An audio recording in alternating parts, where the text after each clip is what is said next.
A missão da NASA é explorar o desconhecido.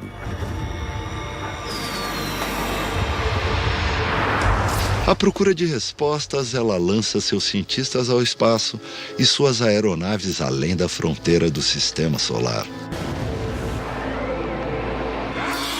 Rastros misteriosos, astronautas assustados, fontes da vida numa lua de Saturno e uma possível evidência de invasão extraterrestre.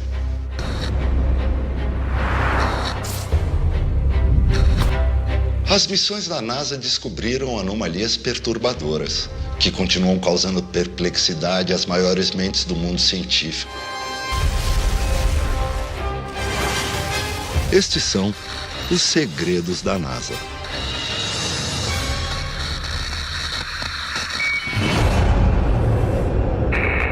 Um objeto misterioso flutua acima de nossa atmosfera. Uma nave em forma de ave de rapina.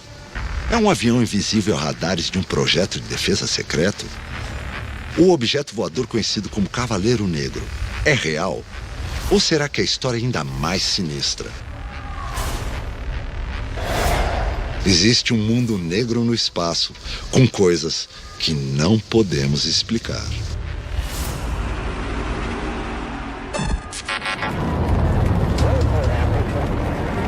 Dezembro de 1998. 6 astronautas da NASA estão prestes a iniciar um novo capítulo da exploração espacial. Sua missão: montar a Estação Espacial Internacional, o primeiro satélite tripulado permanente a orbitar a Terra. Jerry Ross é o especialista em atividade extravehicular da missão. Quando começamos a preparar as bases de uma coisa tão importante quanto a Estação Espacial Internacional, ficamos empolgados e queremos progredir com o programa. No 7º dia da missão, Ross e seu colega astronauta Tim Newman estão instalando a proteção térmica na nova estação espacial, quando alguém vê algo inesperado. Um tripulante falou: "O que é isso?" Eu comecei a olhar em volta, tentando ver o que era para saber do que ele estava falando. Imediatamente, a tripulação segue o protocolo de avistamento de OVNIs da NASA. A primeira coisa que tentamos fazer é tirar fotos do que estamos vendo, para ter uma evidência fotográfica.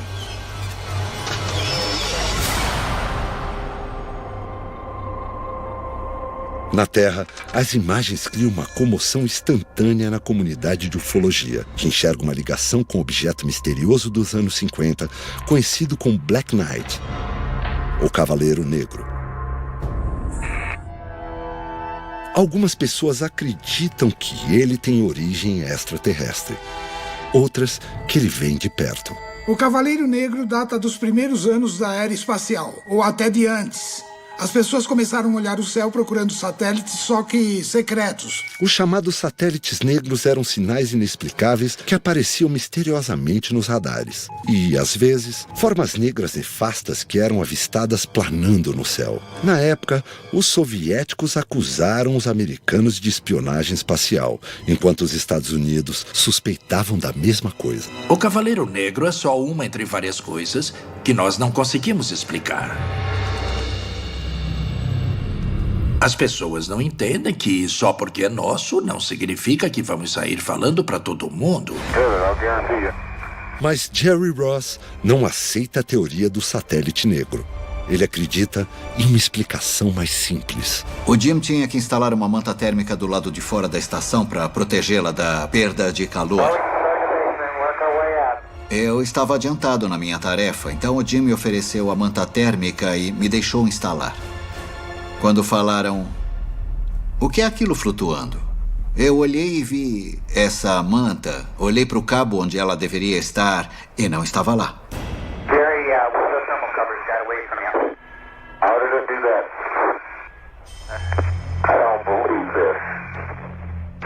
Nesse caso, é a história de um opa. Deixaram cair o equipamento, não eram alienígenas. Foi um erro. Foi uma sensação muito ruim. A manta parece negra porque sua superfície refletora não está voltada para a Terra, e sim para a escuridão do espaço. Mas nem todo o avistamento do Cavaleiro Negro pode ser facilmente explicado. Houve uns relatos nos anos 50 de coisas muito estranhas orbitando a Terra. Ninguém sabia o que eram. E não eram nossas, parece que também não eram dos soviéticos. Para onde isso nos leva? Quem sabe? O conhecimento científico convencional sugere que qualquer invasor alienígena teria que viajar anos-luz para nos alcançar. Mas uma nave da NASA descobriu sinais em potencial de vida extraterrestre bem ao nosso lado.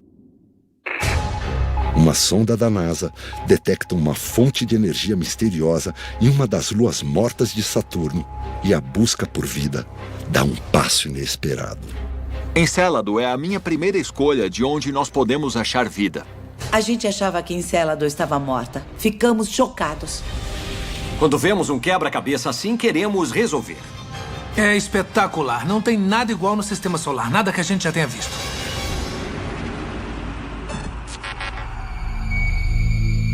A sonda Cassini da NASA transmite dados de sua missão por 1 bilhão e 600 quilômetros no espaço.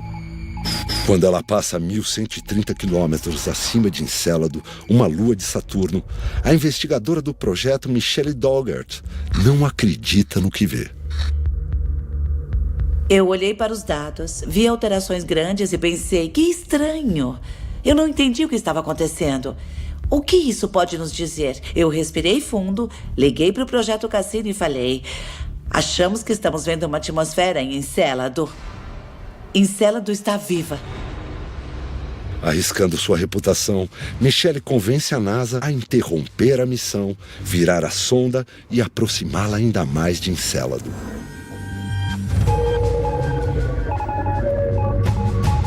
E se a gente não enxergar nada? Ninguém mais vai acreditar numa palavra que eu disser. Deslizando pelos anéis de Saturno, a Cassini analisa Encélado de perto. As imagens enviadas por ela são surpreendentes. Enormes plumas de água em estado líquido são expelidas da Lua, que deveria estar morta. As colunas que vimos em Encélado eram imensas. Tinham metade do tamanho da Lua. Elas validaram a decisão que nós tomamos de aproximar a sonda e trouxeram uma descoberta que ninguém imaginou que poderia existir. Foi muito bom. A descoberta sensacional vira manchetes em todo o mundo. Mas os cientistas planetários ficam confusos com jatos de líquidos gigantes.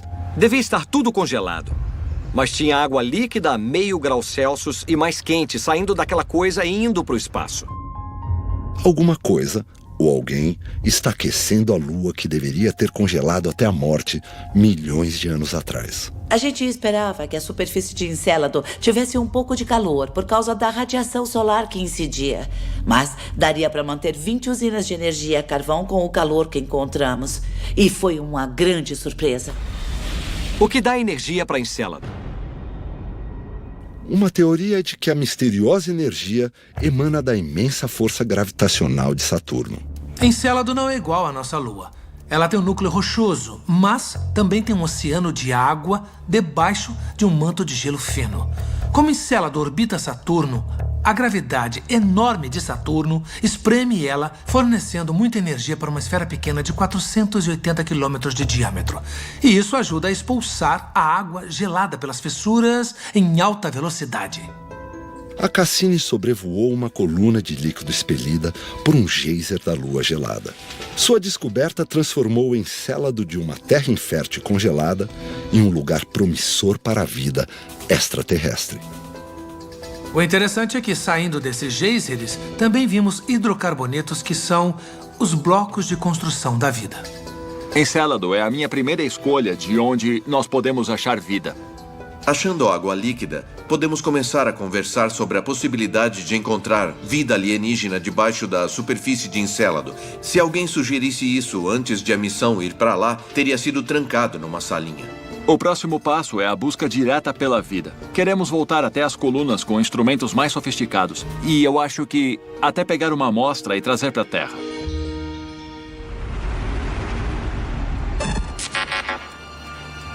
Julho de 2013. Centro Espacial Goddard. o quartel-general do Observatório Solar Sorro da NASA. Sua missão: ficar de olho em nossa estrela de fogo. O Projeto Sorro é um sistema de aviso precoce sobre nossos fenômenos que podem ter algum impacto aqui na Terra. Cientistas que monitoram os dados do satélite veem algo extraordinário. Uma sombra gigantesca que se estende pelo Sol. Um buraco de 800 mil quilômetros de extensão. Enquanto a NASA se esforça para avaliar a ameaça, as imagens dramáticas estimulam uma chuva de especulações. Foi esquisito. A gente não sabia se aquilo foi induzido artificialmente no Sol. Era como se alienígenas tivessem cavado a superfície. Seja qual for a causa, os resultados podem ser catastróficos para nós. Uma queda de apenas 7% na emissão do calor do Sol poderia levar a Terra a outra era glacial. Nos dados de satélite da NASA, o estranho vazio negro é evidente. Mas em Terra, o Sol de verão parece brilhar tanto quanto sempre. E o buraco permanece invisível a olho nu. Estamos aqui na Terra tocando nossa vida normalmente, enquanto uma tragédia cinematográfica acontece no Sol.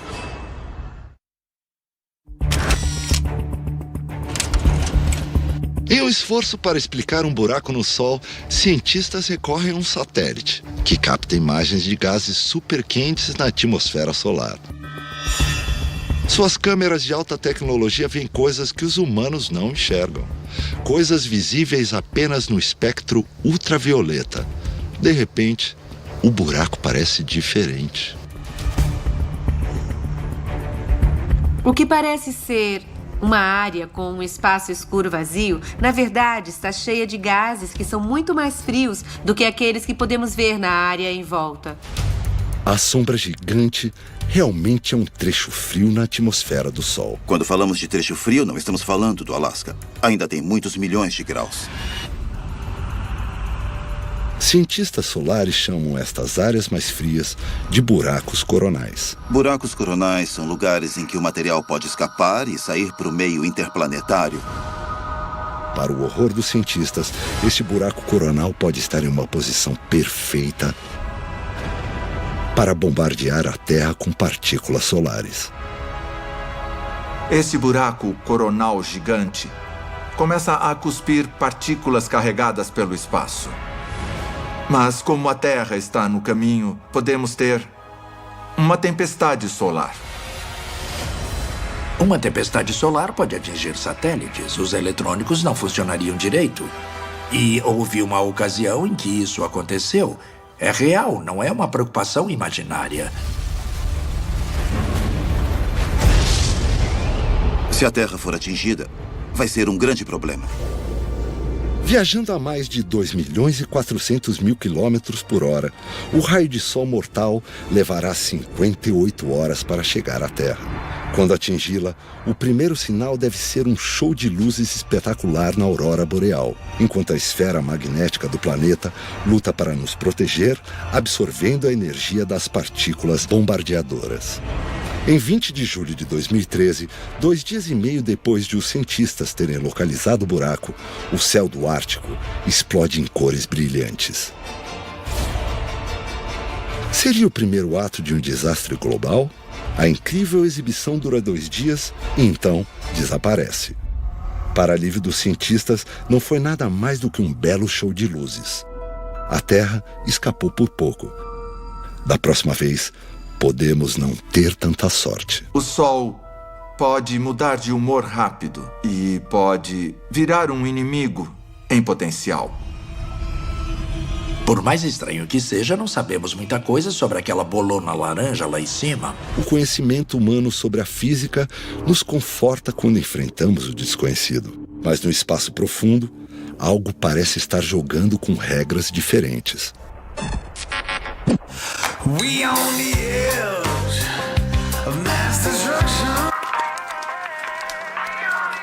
El Centro, Califórnia.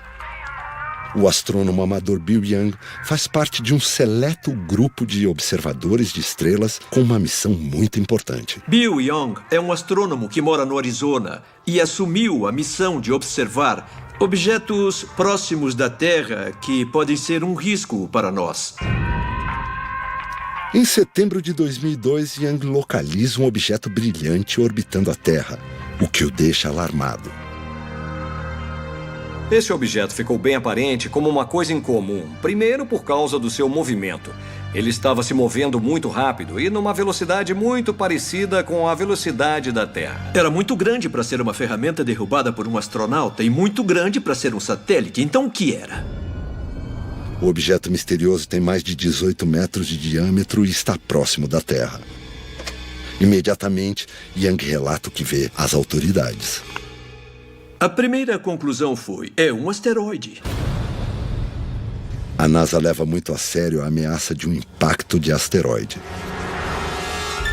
Asteroides são meio importantes, porque de vez em quando eles podem acabar com a superfície do planeta.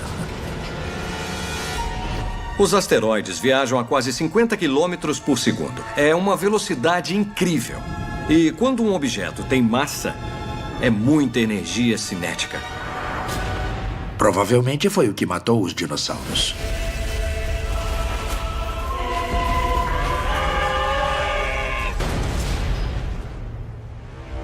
Mas o asteroide J002E3 não está se comportando como um. A maior parte dos asteroides traça uma órbita regular em torno do Sol, no cinturão entre Marte e Júpiter. Mas este objeto misterioso não faz isso. Essa coisa girou em volta da Terra. Depois foi embora, deu várias voltas em torno do Sol e acabou voltando. O Laboratório de Propulsão a Jato da NASA junta-se a outros cientistas na investigação. A primeira pergunta que fizemos foi: isso realmente é um objeto natural ou é uma coisa diferente, uma coisa que a gente não compreende? Você sabe qual é o principal objetivo do programa da NASA de exploração de Marte? A NASA aponta seu telescópio infravermelho no Havaí em direção ao objeto para uma análise mais detalhada. Quando o primeiro conjunto de dados chegou até o canal, nós demos uma olhada. E eu falei: minha nossa! Era a coisa mais estranha que a gente tinha visto. Nós fomos ver o espectro e estava cheio de tinta. A anomalia exótica tem uma camada com a mesma assinatura química da tinta industrial. Esse objeto não era um asteroide natural. Era diferente de tudo o que a gente viu antes. Aquilo era tinta. Não podia ser um asteroide. Nenhum objeto natural conhecido é revestido de tinta. Mas quando a NASA checa se algum satélite artificial está posicionado naquela região do espaço, a resposta é negativa, o que levanta uma possibilidade alarmante. Pensando no assunto, nós usamos satélites espiões e aí achamos um objeto orbitando a Terra. Por que uma cultura extraterrestre não usaria satélites espiões? Jim Oberg, da NASA, não compra esta versão. Ele apoia uma investigação mais aprofundada da evidência da tinta. A tinta é uma pista, a tinta é uma prova. Uma análise detalhada dos dados revela que toda a superfície do objeto de 18 metros é coberta de dióxido de titânio, um composto que dá a cor branca à tinta. A cor dos equipamentos da NASA. 3, 2, 1, 0. All engines running, commit. Mas se for uma peça de um foguete, está em um lugar muito estranho. A questão é como chegou lá? A NASA conecta os pontos e dá uma explicação plausível. Com base na órbita e com base no fato de o objeto estar coberto de tinta, nós conseguimos fazer o cálculo inverso e determinar que esse objeto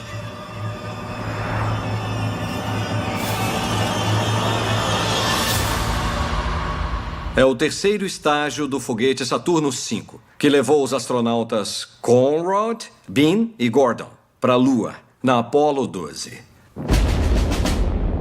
O astronauta Alan Bean se lembra como era estar a bordo do Saturno V. Eu já andei em muitos veículos na Terra, em aviões e tudo mais, e não senti nada que tivesse a vibração e o tremor que o Saturno V tinha. Eram 3 milhões e 400 mil quilos de empuxo naquela coisa e em movimento era o maior e mais potente motor já construído na Terra. A NASA conclui que o velho foguete de propulsão descartado durante a viagem à Lua, de alguma maneira, encontrou caminho de volta para a órbita da Terra. Eles flutuam para longe, mas a gente não se preocupa. A NASA encerra o caso. Mas para alguns, a teoria parece conveniente demais. We choose to go to the moon in this decade and do the other things, not because they are easy, but because they are hard. Uma década depois de Kennedy desafiar os Estados Unidos a colocar um homem na Lua, os astronautas da Apollo pousam na superfície lunar pela 6ª vez. Num momento de tensão, eles veem objetos voando ao redor. O que é que eles estão vendo?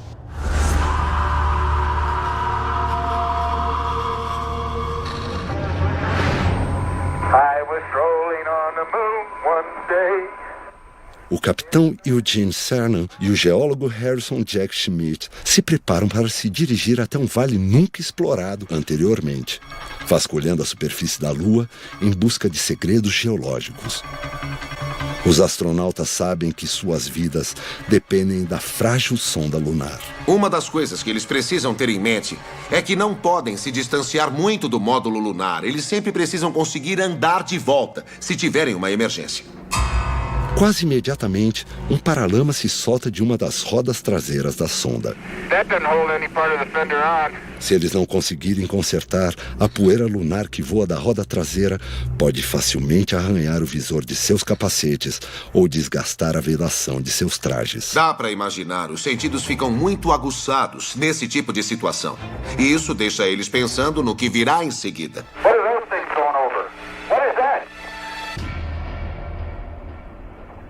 O Jack Schmitt, que estava perto da sonda lunar, de repente viu um objeto voando acima da cabeça. Bom, e reagiu a ele. Hey, something just hit here. Os dois ficaram surpresos de ver essa coisa, um objeto, objetos, na verdade, voando por cima e voando em volta deles. What blue? Hey, what is that? Realmente foi uma coisa que pegou os dois de surpresa. O controle de missão observa a angústia dos astronautas por meio de uma transmissão ao vivo, mas não tem meios para intervir. A quase 390 mil quilômetros da ajuda, os astronautas identificam o problema. Your antenna. It's that styrofoam off the high gain antenna package.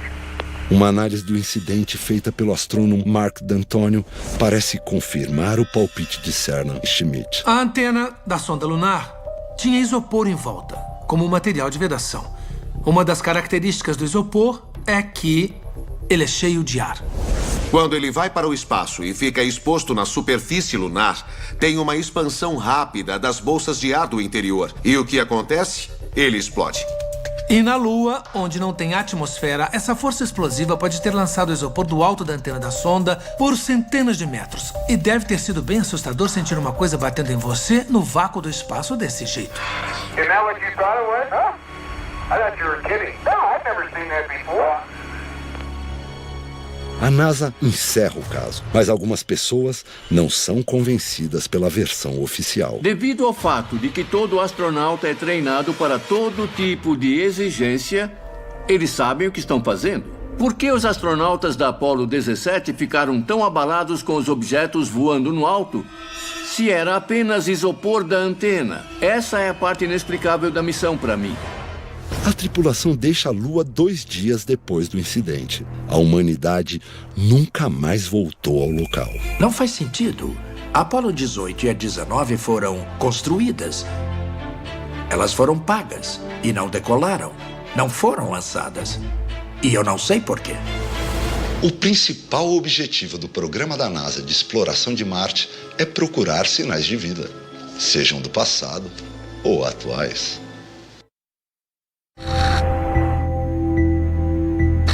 Uma sonda não tripulada capta algumas das primeiras imagens de Marte. Mas rastros inesperados levantam temores de que podemos não ser os primeiros exploradores. Podiam ser animais, talvez veículos, ou até outro tipo de fenômeno. E se fossem pegadas de um visitante anterior ao homem em Marte?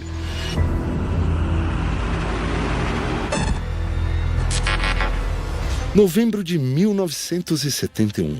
Após uma jornada de 5 meses e meio até Marte, a sonda não tripulada Mariner 9 se dirige diretamente para uma tempestade. Não tinha aspecto de superfície, era só um vazio.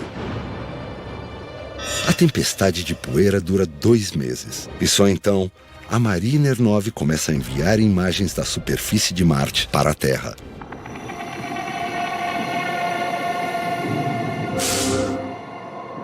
Quando a poeira acabou, foi um tipo de grande revelação. Todo um planeta emergiu das sombras, com complexidades e características de que só tínhamos pistas. Entre as primeiras imagens claras de vulcões gigantes e cânions extensos, a sonda capta algo mais. Muitas imagens mostravam rastros escuros, muitos rastros, paralelos, alguns com voltas e linhas. E surgiu a questão, o que são esses rastros? Esses rastros eram muito bizarros, porque subiam e desciam dependendo de onde se olhava. Eram estranhos, mas eram bem grandes. Podemos pensar que foi um animal ou um veículo. O que teria deixado os rastros? Não se parece com nada. Parece que alguém andou de monociclo em Marte. A Viking 1 ainda está a 5 anos de chegar à superfície de Marte. O que quer que tenha deixado estas marcas em Marte não veio da Terra. Os rastros de Marte são outra coisa que precisamos investigar, mas isso não é fácil. Alguém teria que chegar muito perto, por assim dizer, de Marte para descobrir mais a respeito. À procura de explicações, geólogos se concentram em outros aspectos da superfície de Marte. Mas o aparecimento dos rastros gerou um grande rumor. Uma das pistas importantes para a origem dos rastros era que eles começavam e acabavam. Alguns começavam do nada, outros acabavam em círculos ou em rabisco. O término circular de alguns dos rastros sugere algo extraordinário. Uma das possibilidades para esses rastros são redemoinhos de poeira. Um redemoinho de poeira é uma coluna giratória formada por ar quente em elevação. Na Terra, ele pode se formar em paisagens desérticas. Orbitadores tiram fotos das áreas em que os rastros surgiram, procurando fenômenos similares na superfície de Marte. As imagens resultantes provocam choques na comunidade científica. Redemoinhos de poeira impossivelmente altos. Alguns desses redemoinhos de poeira chegavam a altitudes de 5 quilômetros. Alguns deles são tão altos quanto o Monte Everest. Eles desenvolvem uma instabilidade e continuam se movendo. Existem até vídeos gravados pelas sondas de exploração a Marte desses redemoinhos passando. E dá para ver em quadros sucessivos a coluna de poeira se movendo pelo campo de visão. Até agora, cientistas reconhecem que a explicação do redemoinho de poeira é somente uma teoria. Bom, temos boas hipóteses e boas teorias de como os rastros foram feitos. Mas muita coisa é baseada no que nós compreendemos da Terra. Nós não temos certeza. Só fomos para alguns lugares. Então, Marte é só mais um lugar misterioso depois de outro. Na jornada para revelar os mistérios do universo, as únicas ferramentas em que podemos confiar são as leis da física. Mas quando o cientista contempla o abismo do espaço profundo... Correr riscos faz parte de fazer descobertas. Ele detecta milhares de objetos viajando a velocidades impossíveis. Alguma coisa está desafiando as leis fundamentais do universo.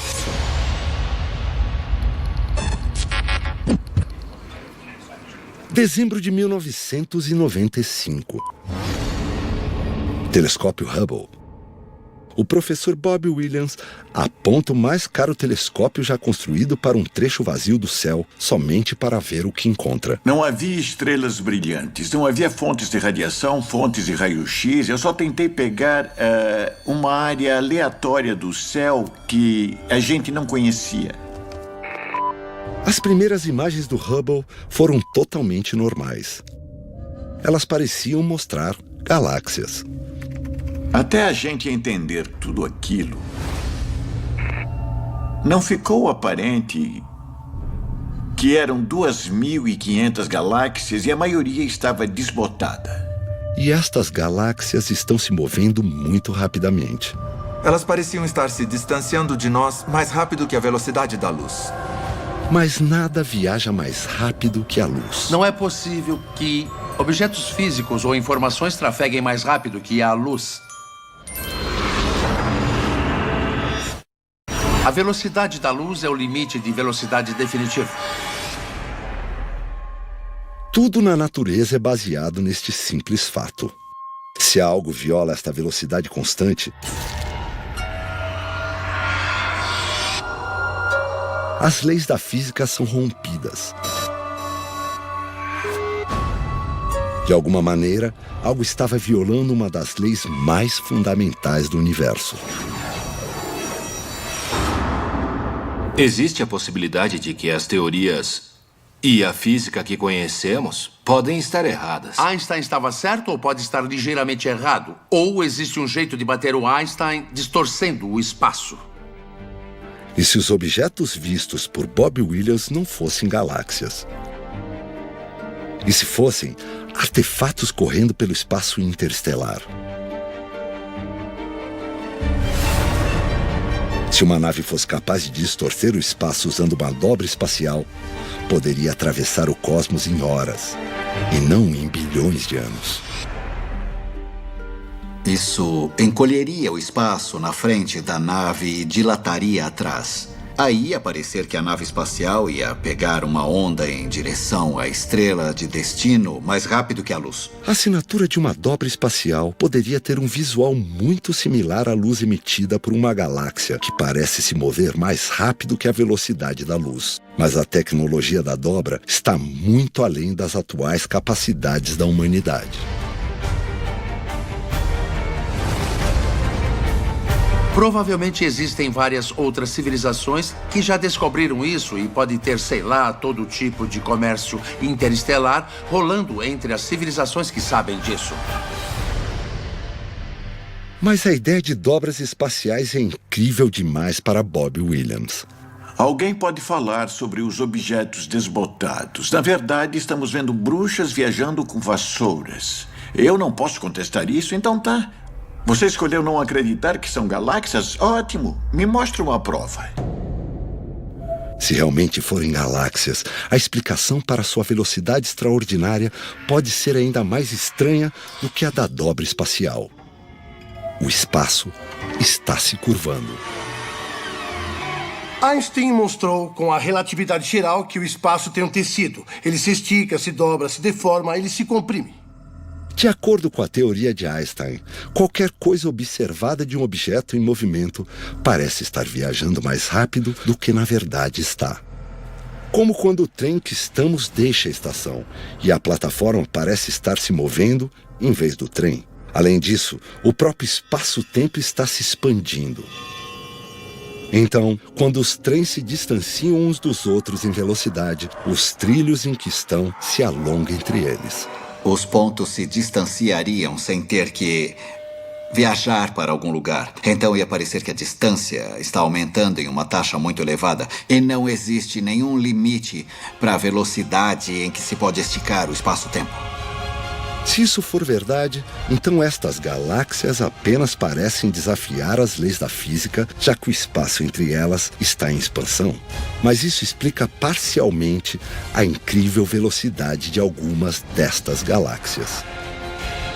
Sempre estudamos coisas que não fazem sentido, que não se encaixam nas regras ou teorias que temos. Então criamos teorias novas.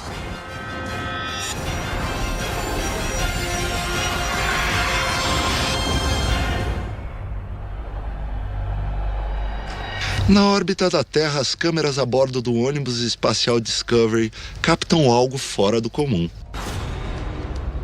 Eles nunca tinham visto nada parecido na vida. Detritos se comportando de um jeito completamente peculiar. Qual o sentido desse evento? É algo natural ou artificial?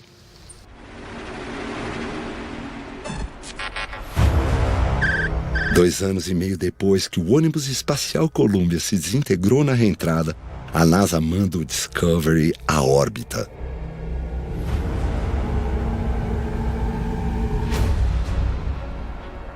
O plano é acoplá-lo à Estação Espacial Internacional e reabastecer as 2 pessoas a bordo. Mas o principal foco da missão é a segurança. Uma das coisas que iam chegar na hora iam ser as câmeras. Em minutos, a NASA encontra uma evidência preocupante de dano no escudo térmico do ônibus espacial. Para a tripulação de 7 pessoas do Discovery, é o cenário de um pesadelo. Os especialistas da NASA percebem que uma pequena seção da blindagem térmica ficou deformada durante o lançamento. E se algo não for feito, a reentrada do ônibus espacial poderá ficar catastroficamente arriscada. Go for the depressurization of the airlock. Copy that, Houston. Pela primeira vez, astronautas tentam consertar a área vulnerável do ônibus espacial. Com os pés fixados em um braço do ônibus espacial, o especialista da missão Steve Robinson arrisca sua vida para garantir que a tripulação voltará para casa em segurança. O astronauta veterano Leroy Chiao sabe exatamente como Robinson se sente. A gente fica em modo de batalha, por assim dizer. A gente fica com a atenção muito aguçada. Se de alguma forma a gente se desconectar da estação, vai sair flutuando. E é claro que esse é o nosso fim. Os riscos nunca foram tão altos, mas Steve Robinson mantém a calma. Discovery Houston, everyone is extremely happy when you're told to wrap it up and we'll press with our next task. Okay, we'll do that.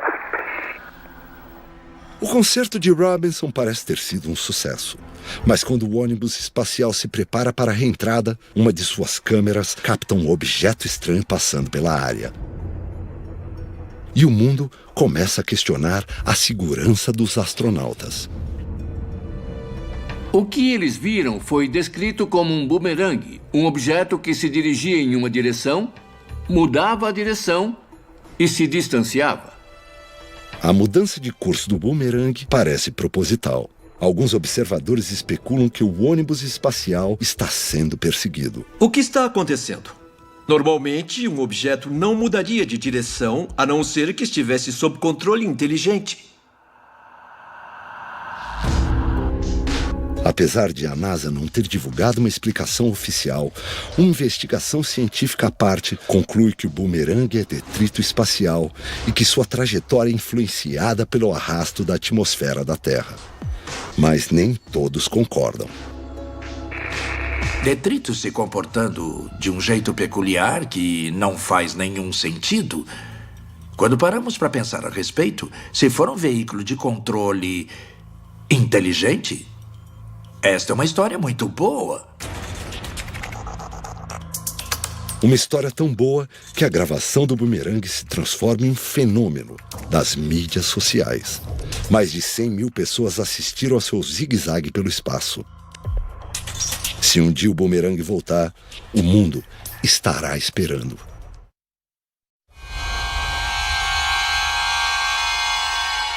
Nós sempre olhamos para o céu à procura de extraterrestres, vasculhando o cosmos por sinais que indicam vida.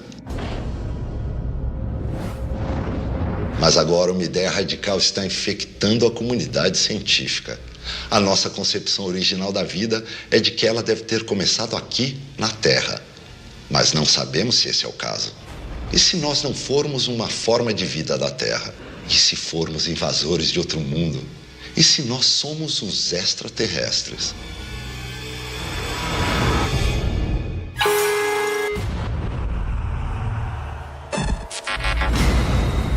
Terra, 3 bilhões e 800 milhões de anos atrás. Um feroz inferno derretido sob bombardeio constante de meteoritos. Não há lugar para a vida. Mas se esta chuva de pedras e fogo também trouxesse vida para o nosso mundo? E se uma rocha de outro mundo chegasse carregando uma carga alienígena? Nós, uma teoria conhecida como panspermia. Panspermia é um conceito de que a vida daqui começou no espaço.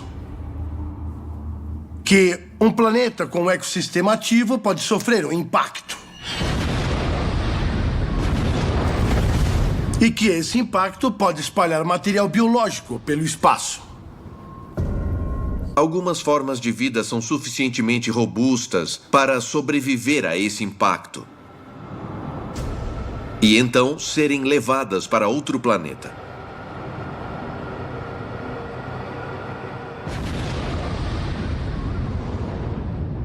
Talvez sejamos alienígenas do espaço. Parece loucura. Soa como ficção científica. Tirando o fato de existirem meteoritos que caíram na Terra e continham aminoácidos, os blocos de construção da vida. Se a vida realmente surgiu de uma rocha extraterrestre, de onde veio esta pedra? Os cientistas podem não precisar procurar tão longe para encontrar um lugar que pode ter gerado a vida quando a Terra era jovem. Em 2003, o telescópio Hubble se aproximou do maior objeto do cinturão dos asteroides.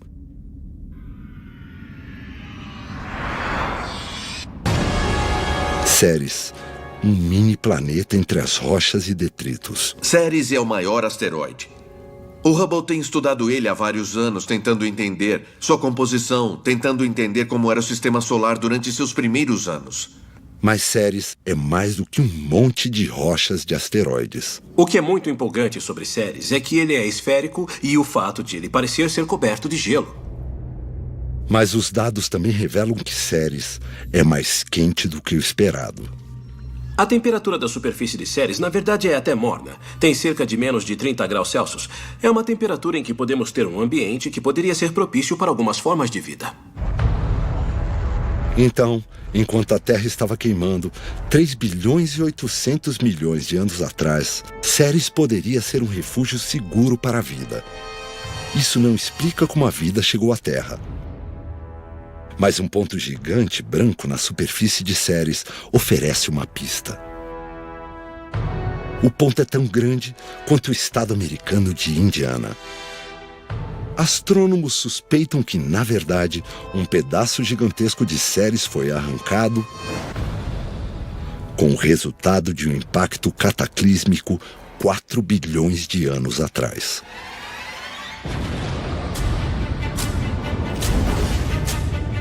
E se um pedaço de Ceres foi removido da superfície do asteroide e viajou em direção à Terra, infestando-a com vida alienígena? E se ele se incrustou nas profundezas do leito rochoso, colonizando nosso mundo virgem? A NASA leva muito a sério a ideia da vida sobrevivendo no espaço.